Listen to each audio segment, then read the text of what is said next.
Hello, everyone. Welcome back. My name is Jeff Mendelson, and this is the One Big Tip podcast.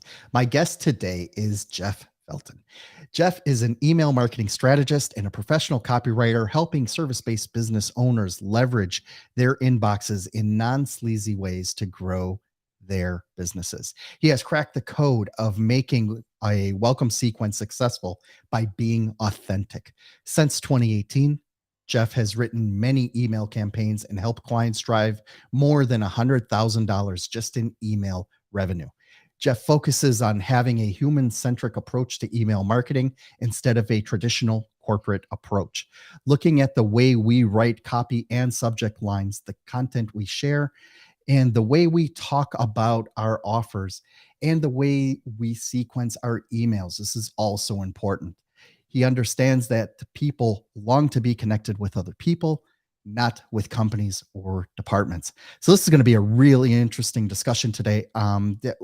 Email marketing, I'll be honest, is one of the things that it's still sort of like a dark magic for me, which is why I love liaising with guys like you in order to figure out, what are the best ways to really make this happen. So Jeff, thank you so much for joining me and welcome to the show. Yeah, thanks for having me and thanks for the intro. I couldn't have said anything better myself.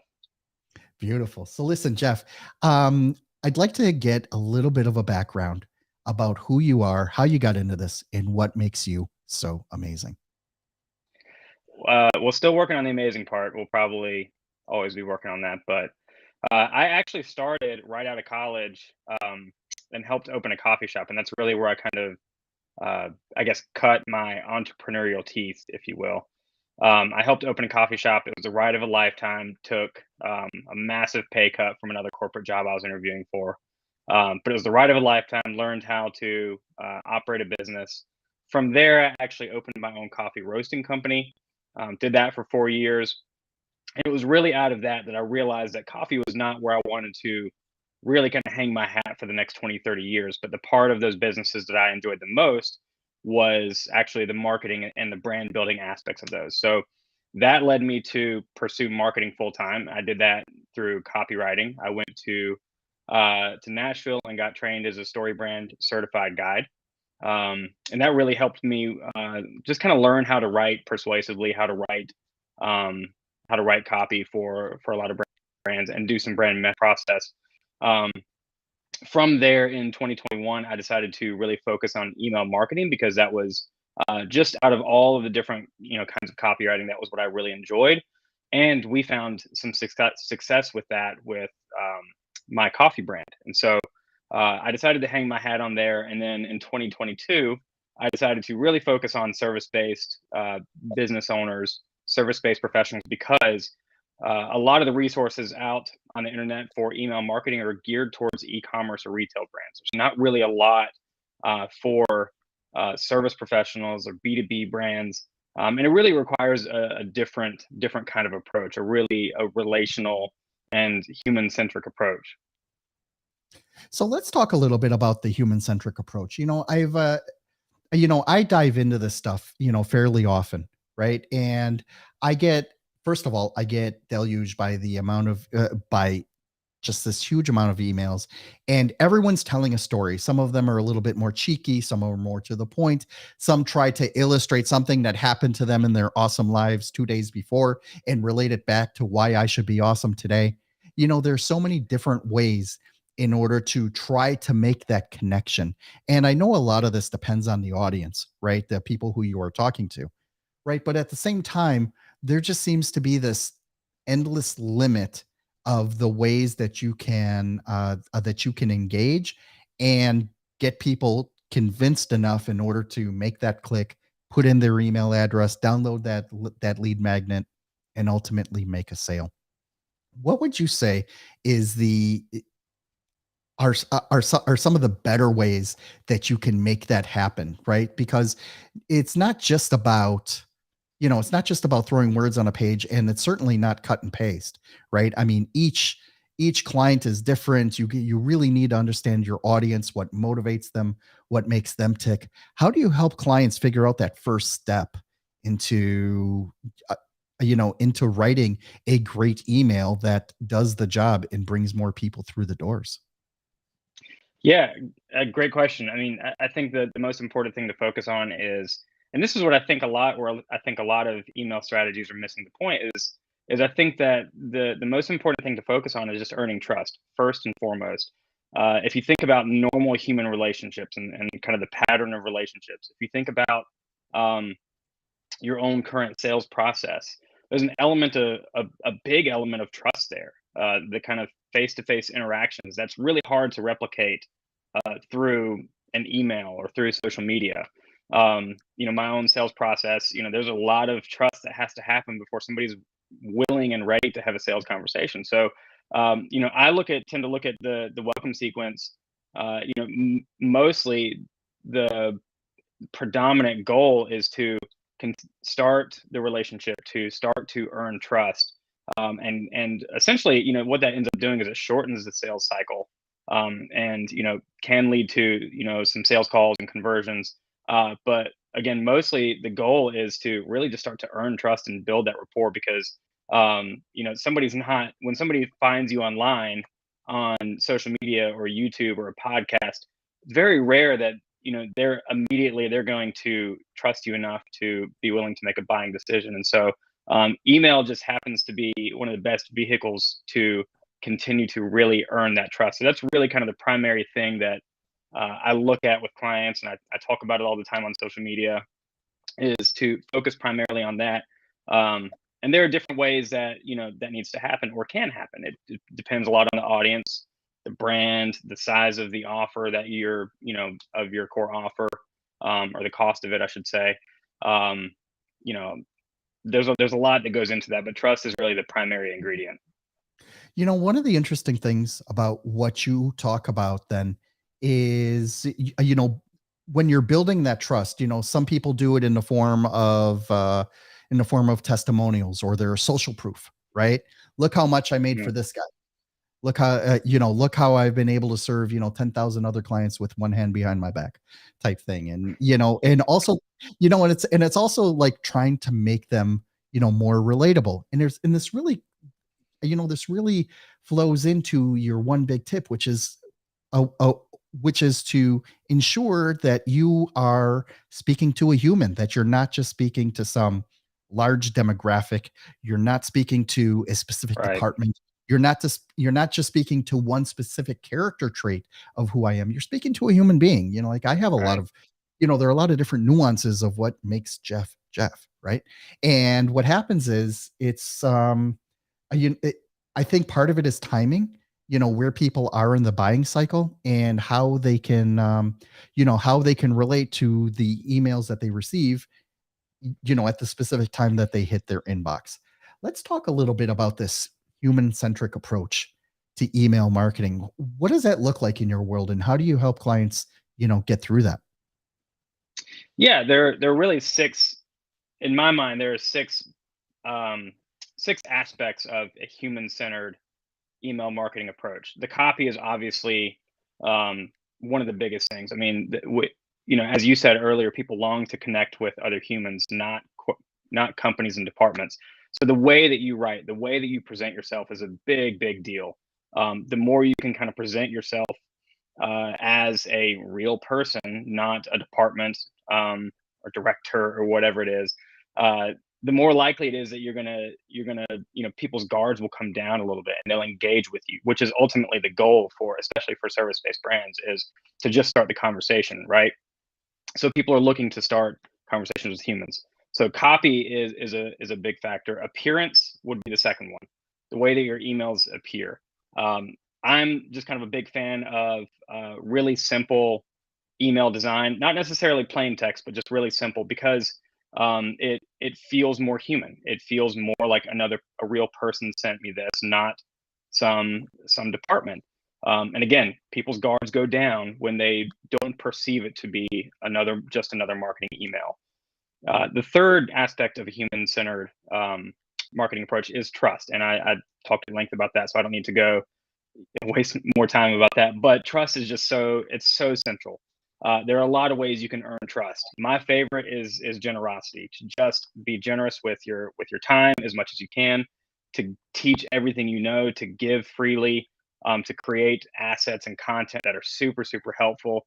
I've found in my journey, especially this is especially true if you don't have a lot of social proof. Social proof is king.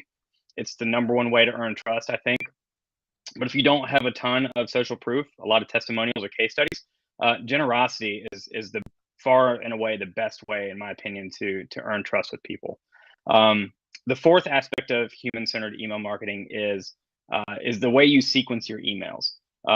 If you come out of the gate when somebody just comes onto your email list when they download a lead magnet and you're already asking for the sale, you're already pitching your offer.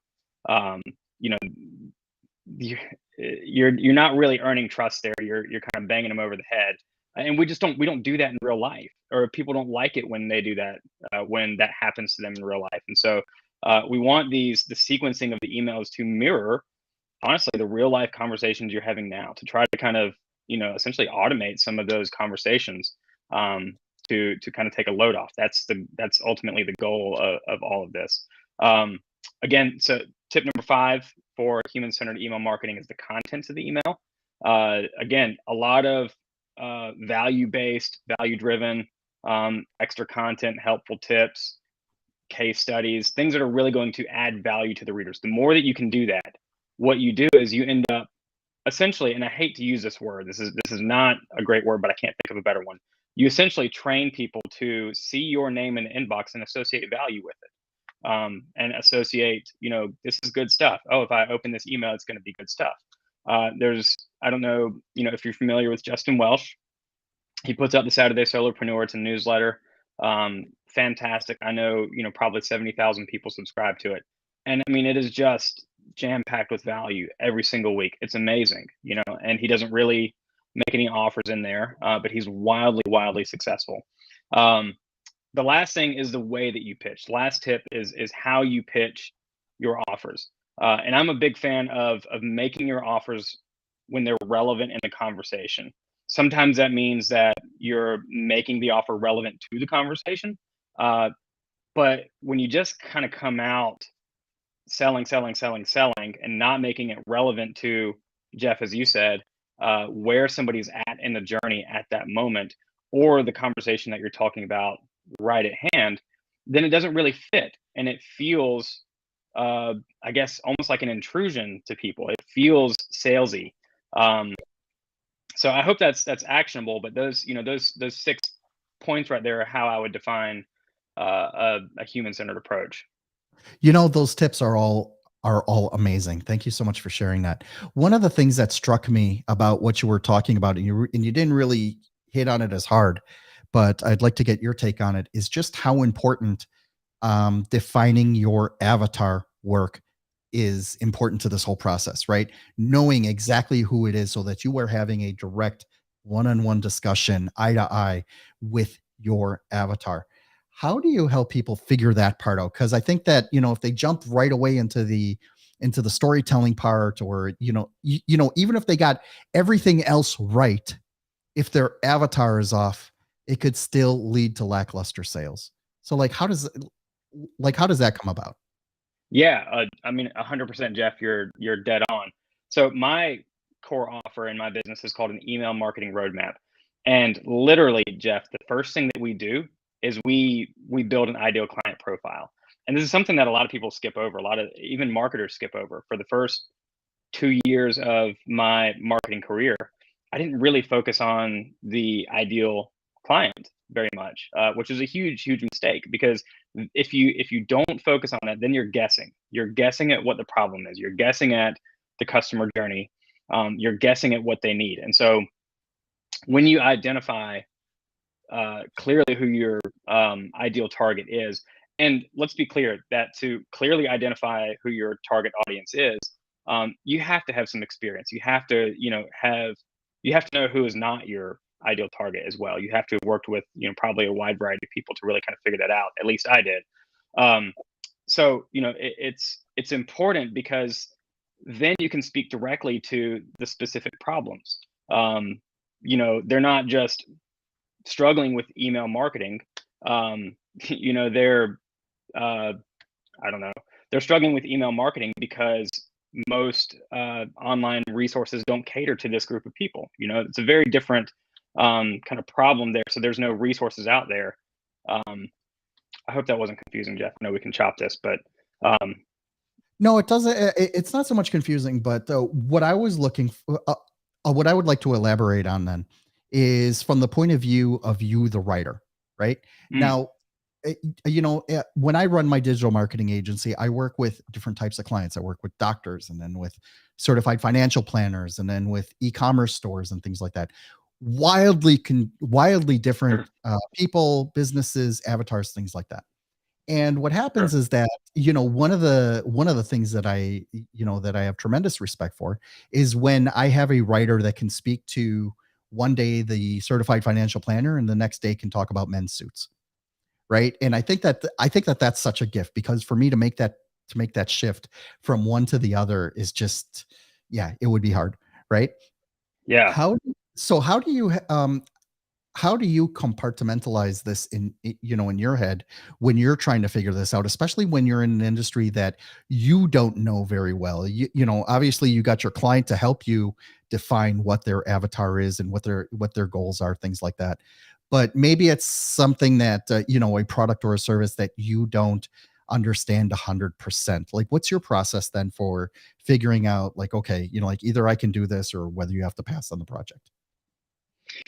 Yeah. So I think that, the messaging training in my background helps me to really be able to kind of um, gives me a broad enough framework to be able to leverage the subject matter expertise from a client, because obviously they're going to know their client way better than I will. So and I like to focus more on the psychographics than say demographics. Demographics are obviously important; they play a role.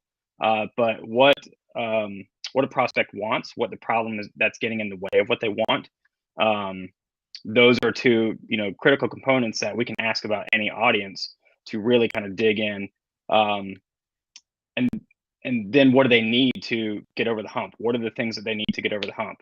Those are all really critical components. If you can speak directly to those, then you can write copy that is actually it actually feels like it's written to this person and not some mass general audience.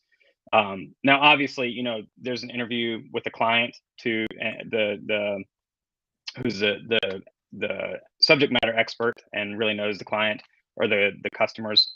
And then the other piece is just research, right? Going to Google, hopping on social channels, hopping on Reddit, and really kind of digging into these audiences, these niches, these industries, and really kind of trying to do some background work on pinpointing these problems. The problems, the wants, and the needs, to me, those are the most crucial things that translate to any industry that you speak to. If you can identify those things, then you can write some really targeted copy. I love it. Thank you so much for explaining that. Jeff, can you please let everyone know how they can learn more about your company and how they can reach out to you directly?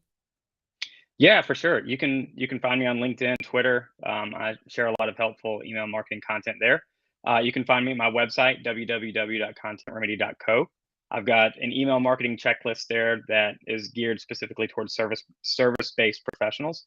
So it's going to help you build an email marketing program from the ground up. So Amazing. Jeff, thank you so much for joining me today. I feel I really learned a lot. This is one part of my wheelhouse that I'd really like to level up, and I really appreciate you taking the time to explain it to everyone today. Thank you for joining me. yeah, Jeff, thanks so much for having me. This was fun.